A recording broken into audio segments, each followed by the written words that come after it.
Hello and welcome to World News Program coming to you live from Algiers on All24 News. I'm your host Islam Sid and these are today's headlines. Algerian presidential campaign kicks off. The three candidates launched their platforms. National Election Authority confirms readiness for September 7th vote.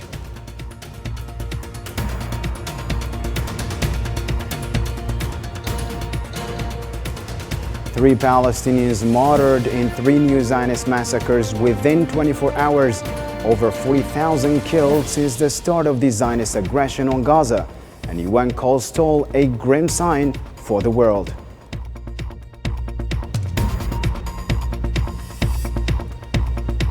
Also in our news, President Abbas said Gaza will remain part of Palestine. Over 630 killed in West Bank since October 7th. Due to occupation and Zionist settler violence.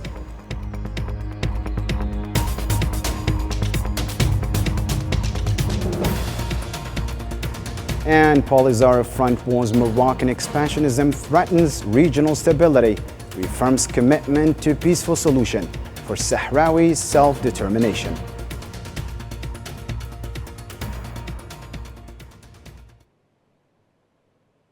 Hello again and welcome to the program. First in our news file, the Algerian presidential election campaign officially began today, Thursday, with three candidates participating starting at midnight.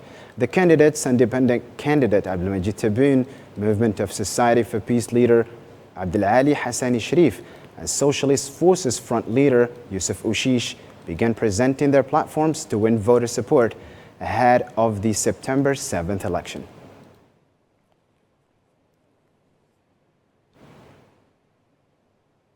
Abdelmajid Tebboune, the independent candidate for Algerian presidency, pledged to continue social support policies, boost purchasing power, and promote economic development.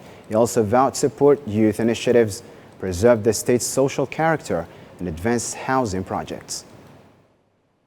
I will continue building housing units and commit to them. And I will not stop. Millions of housing units will be constructed, God willing, in both rural and urban areas of various types, so that our youth could benefit from housing. As for combating social scourges, foremost of which the fight against bribery and corruption, I will continue to increase the purchasing power, especially for wages, not just the low ones, but those at the lowest level of the pay scale. And I will also reduce taxes and I will raise wages from now until 2027. If I earn your trust, I will continue to increase them to turn today's 47% to 100% increase by 2027. The same will apply to retirement benefits. I will review everything that benefits citizens in terms of strengthening their purchasing power. Of course, I will also combat inflation as we are doing today, and thank God, inflation has decreased from 11% to around 6%. Algerian presidential candidate Youssef Ouchiche stated that his electoral program covers all areas of development and stability in Algeria, including strategic planning and foresight. In his campaign speech, he emphasized that his program addresses national security and is committed to preserving the social character of the state.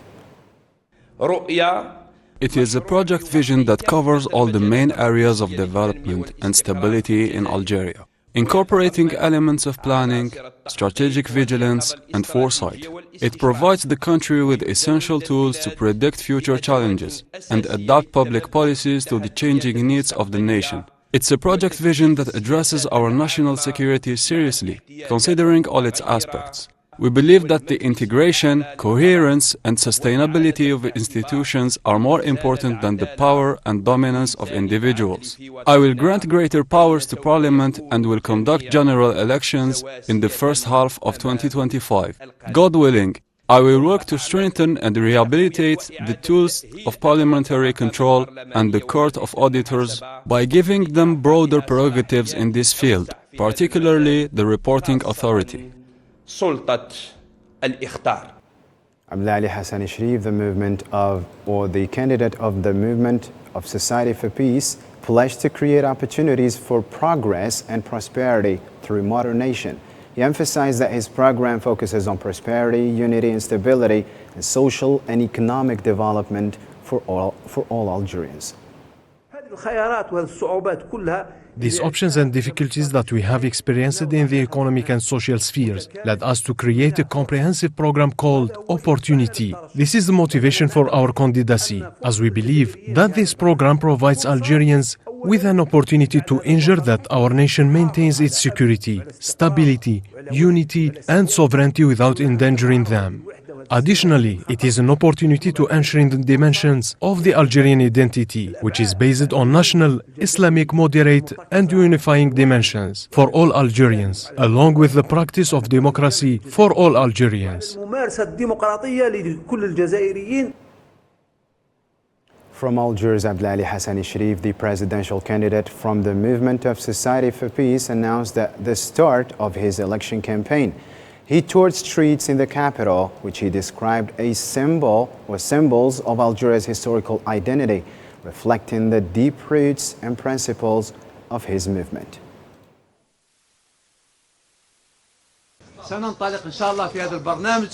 We will launch, God willing, this program for which we have chosen some essential symbolics which reflect our identity, our orientations, and authenticity. We have carried this slogan. It is a deep slogan which represents an opportunity for all Algerian men and women, an opportunity for the youth, women, farmers, retirees, workers, students, doctors, teachers, scientists, intellectuals, and experts to embrace their nation, and for their nation, Algeria, to embrace them. The head of the Independent Electoral Authority, Mohammed Sharfi, affirmed the body's full readiness to organize the upcoming presidential election on September 7th. Speaking to Al Jazeera Radio on Wednesday, Sharfi emphasized that the authority is committed to neutrality, transparency, and safeguarding voters' freedom of choice. He added that the authority will coordinate with relevant bodies to support this important event at various levels. The National Independent Electoral Authority is ready to perform its constitutional duties, represented by neutrality and transparency, and preserving the freedom of the voter's choice. And it will accompany this important event at many levels by coordinating with the authorized bodies and by ensuring the monitoring and supervision of gatherings in accordance with legal regulations, as well as guaranteeing equal airtime for candidates in audio-visual media. Stay tuned for more global news and the latest developments on the ground in occupied Palestine after the break.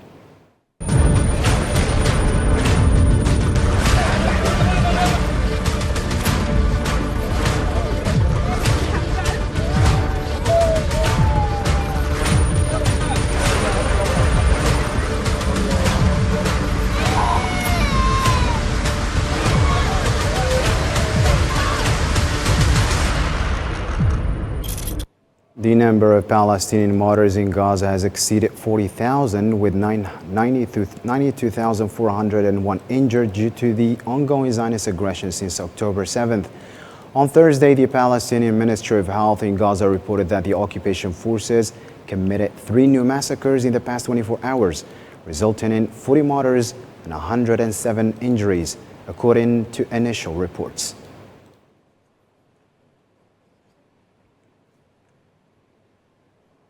UN Human Rights Commissioner Volker Turk called the death of 40,000 Palestinians in Gaza over the past 10 months a grave global marker. He attributed the crisis to violations by occupying forces, which are killing about 130 people daily, and urged for a ceasefire and prisoner exchange, including detained Palestinians. Today marks a grim milestone for the world. The people of Gaza are now grieving 40,000 Palestinian lives lost, according to Gaza's health ministry. Most of the dead are women and children.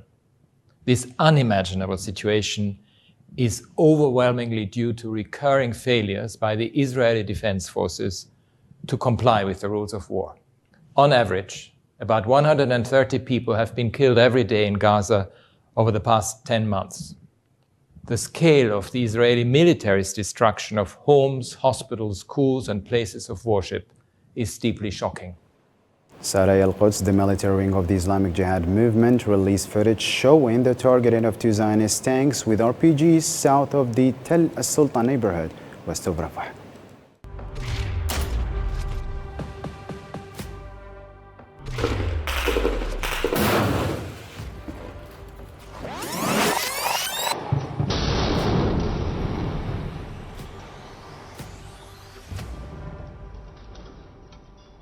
سلخنا بعض ربنا لبست يعني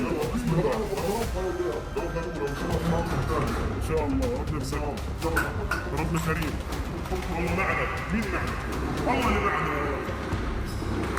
الله امريكا معهم ربنا اللي معنا ربنا اللي بنصور من غاية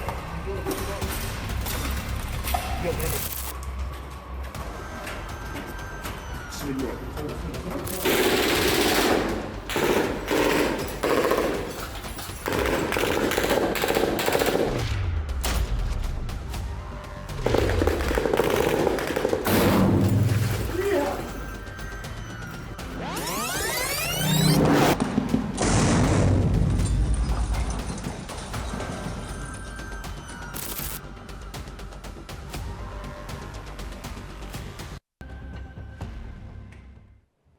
The Palestinian resistance announced it had targeted Zionist forces advancing in Khan Yunis, southern Gaza. Al-Aqsa Mortars Brigades, the military wing of Fatah, released footage of mortar attacks on occupation soldiers, and vehicles in Al-Qarara area, northeast of Khan Yunis. Hamas has denied claims by the occupation forces that they killed the military wing leader Mohammed Daif in an airstrike 2 weeks ago in southern Gaza. Hamas leader Osama Hamdan confirmed in a press statement that Daif is still alive. He suggested that the claims of Daif's death were used to justify the recent massacre in Al-Mawasi area of Khan Yunis, which resulted in numerous casualties, despite the area being declared safe. The Palestinian President Mahmoud Abbas affirmed that Gaza will remain part of the state of Palestine. In his speech to the Turkish parliament, Abbas condemned the Zionist entity for waging an extermination war against the Palestinian people, asserting that its true goal is to uproot Palestinians from their own land.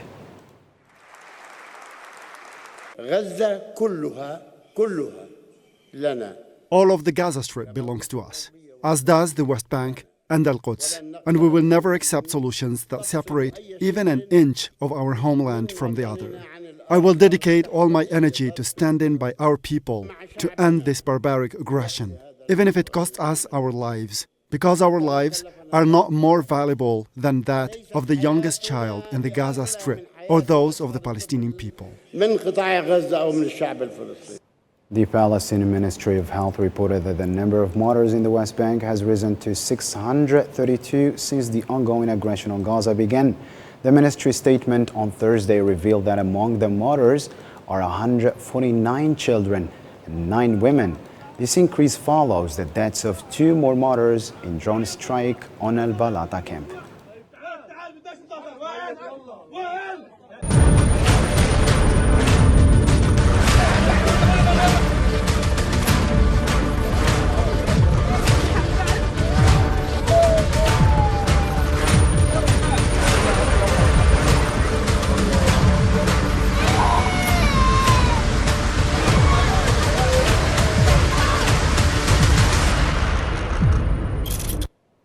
To more regional developments unfolding in the Middle East now, Lebanon's Hezbollah announced that it had targeted several Zionist positions with rockets, artillery shells, and drones. In a statement on Thursday, the group confirmed a precision drone strike on the Khirbat Ma'ar site, hitting occupation troops' positions accurately. It also reported targeting occupation soldiers in Al Malikiya area with appropriate weapons and striking Al Ma'ain Barouch site with artillery shells.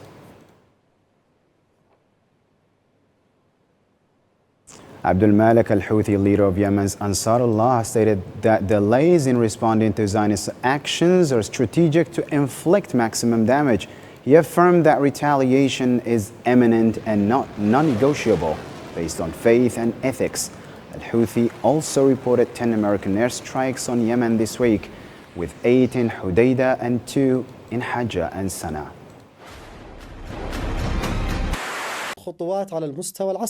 The steps on the military level, American deployments of naval forces, or also the arrival of aircraft to American military bases in Arab countries. All of this can never stop the response, or to pose pressure to cancel the decision to respond. The response, as we have said, is a religious obligation, a moral obligation, and a humanitarian obligation. It is also a strategic decision and a natural necessity to deter the Israeli enemy. To African news now, Abi Bashar al-Bashir of the Polisario Front condemned Western countries, including France, for supporting Morocco's expansionist plan. At the International Conference on Colonialism in Abuja, Nigeria, he stressed that Morocco needs to end its costly occupation of Western Sahara, not encouragement for its expansionist policies, which threaten North African stability. The justice of the Sahrawi cause and the determination and will of the Sahrawi people to continue the struggle by various means and on various fronts make the consecration of their right to self-determination and independence a matter of time and a historical necessity that cannot be evaded or postponed indefinitely. We must draw lessons from the history of liberation in Africa and the world, and from what is happening now in Palestine, where Western positions favoring Israel led to the current explosion that is likely to lead the region to dangerous regional deviations and confrontations. The Sahrawi diplomat affirmed that the Polisario Front is ready to cooperate to find a peaceful solution that respects international law and the Sahrawi people's right to self-determination. Let's take a listen. The Moroccan occupation of its own will is not ready to cooperate in order to reach a peaceful solution that respects the principles of international law and the resolutions of international legitimacy. The international community, including the African Union, is required today more than ever to exert all pressure on Rabat to force it to respect the commitments and agreements it signed with the Sahrawi Party under the aegis of the United Nations in order to decolonize the region. The Sahrawi Association for Victims of Human Rights Violations urged the UN and its Human Rights Commission to force Morocco to stop its crimes against the Sahrawi people. They also called for expanding MONUSCO's mandate to include organizing a self-determination referendum and monitoring human rights in the occupied territories.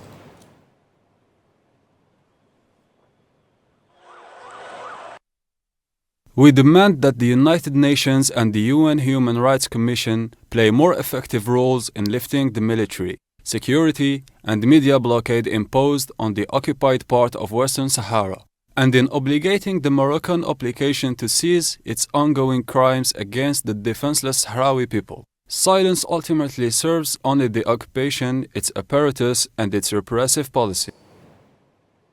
Algerian oil company Sonatrach and Chinese petroleum and engineering companies signed a contract to build new units to enhance a rare field in Elysee Basin, southeast Algeria.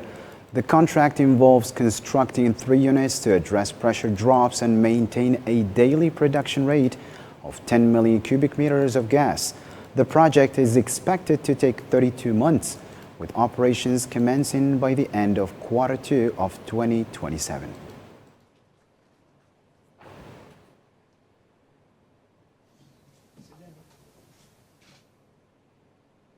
The UN Secretary General Antonio Guterres expressed concern over Libya's political deadlock, which he fears could increase division. He highlighted that unilateral actions and the stalemate have worsened and mistrust and rigidity among Libyan parties.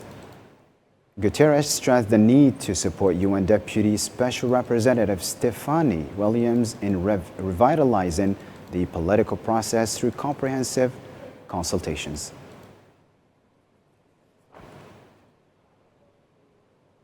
Sudan announced the opening of the Adre border crossing with Chad for 3 months to facilitate humanitarian aid, for those affected by the ongoing conflict. This decision follows a request from the United Nations made to Sudanese authorities 2 weeks ago. According to the Sudanese Sovereign Council's media office, The Council's decision came after a meeting directing the relevant humanitarian body in Sudan to ease the entry of 8 trucks into the Darfur region. To Russia-Ukraine file now, the Russian Defense Ministry announced enhanced security measures for Belgorod to counter Ukrainian attacks following a federal state emergency. Russian Defense Minister stated that the General Staff has developed a plan involving multiple agencies to address Ukrainian threats, which he will personally oversee.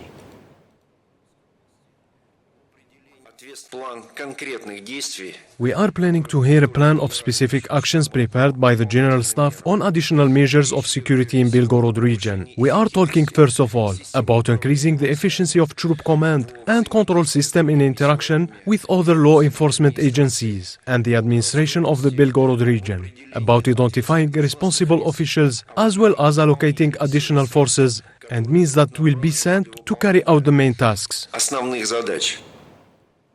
Moscow announced that it thwarted a terrorist attack in Tyumen Oblast. The Federal Security Service reported that 2 Russians who supported a mass murder ideology were arrested for planning to bomb an interior affairs facility in Tobolsk with homemade incendiary devices and explosive, which was destroyed by bomb experts.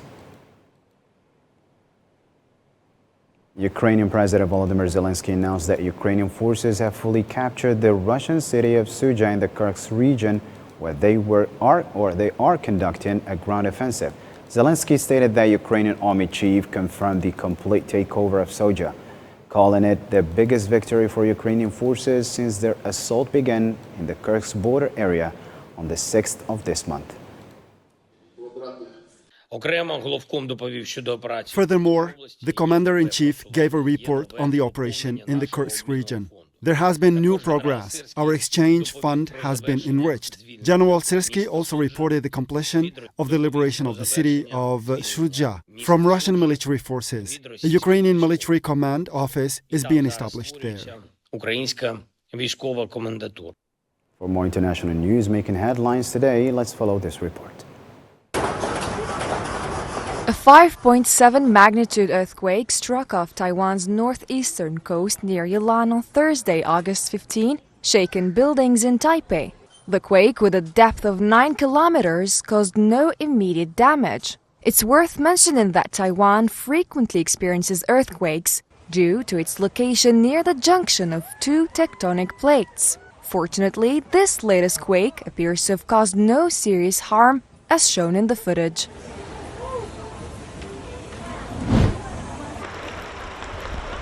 Torrential rains across Spain's Balearic Islands have caused flooding, evacuations and flight cancellations. On Thursday, the Spanish Emergency Military Unit was deployed to Mallorca to assist. Efforts to refloat stranded boats in Formentera continued. Emergency services report around 180 storm-related incidents, with regional firefighters evacuating 29 people from a flooded train and 12 people from the town of Soller.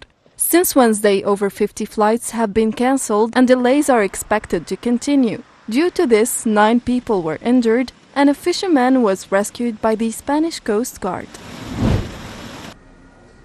Germany is currently experiencing a severe heat wave, which poses significant risks, particularly for the homeless and old people. Aid organizations across the country are stepping up to help those most vulnerable.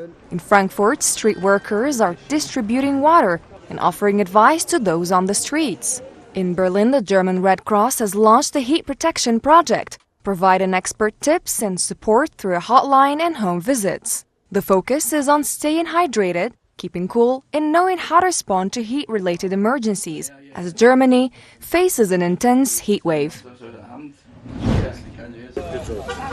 Mount Etna in Italy erupted early Thursday morning, leading to partial flight disruptions at Catania Airport. Known as one of the world's most active volcanoes, Etna has seen a spike in activity in recent days, releasing hot ash and lava. This week, the volcanic activity intensified with vigorous explosions, making a significant event following a 4-year period of dormancy. Standing at 3,330 meters, Mount Etna is Europe's tallest volcano and has the longest documented history of eruptions, with records dating back to 425 before Christ.